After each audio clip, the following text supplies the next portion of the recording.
સુરતની ગ્રાહક કોર્ટમાં એસિડ અટેકની ઘટનાથી ચકચાર. વિનોદ નામના વ્યક્તિએ પોતાની પત્ની પર એસિડ અટેક કર્યો.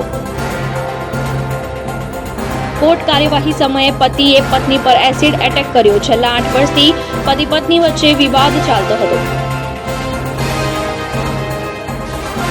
વિનોદ પર પત્નીની હત્યાના પ્રયાસનો એક ગુનો નોંધાયો છે. આજે ખોરાકી બાબતે કોર્ટમાં પતિ પત્ની હાજર થયા હતા. પત્નીને ખોરાકી ના આપવી પડે એટલા માટે acid attack. Vinod acid attack બાદ પોતે કર્યો આપઘાતનો પ્રયાસ.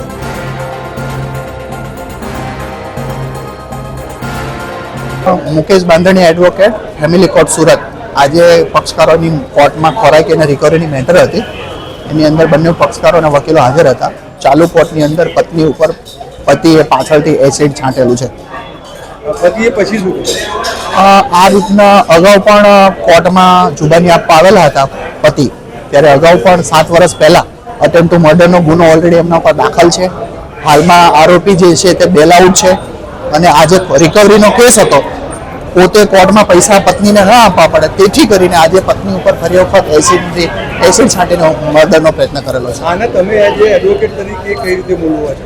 આજે એડવોકેટ તરીકે આને બહુ અત્યંત ગંભીર પ્રકારનું કૃત્ય કહી શકાય, કારણ કે આજે કોર્ટની અંદર આ પ્રકારનું કૃત્ય કરવું એટલે આરોપીની માનસિકતા આજે એસ્ટાબ્લિશ થાય છે. પછી આરોપીનું જે થયું કઈ રીતે શું જોયું તમે? આરોપી આ પ્રકારના કૃત્ય કરવા ટેવાયેલો છે એવો રેકોર્ડ ઉપરથી એસ્ટાબ્લિશ થાય છે. જેથી કરીને કોર્ટની અંદર આ રીતના વેપન લઈને આવવું, એસિડ લઈને આવવું એ ખરેખર વકીલ માટે અને પક્ષકારો માટે ખૂબ જ ગંભીર બાબત કહેવાય. વકીલના પ્રોટેક્શનને લઈને પણ ખૂબ જ ગંભીર બાબત છે આજે.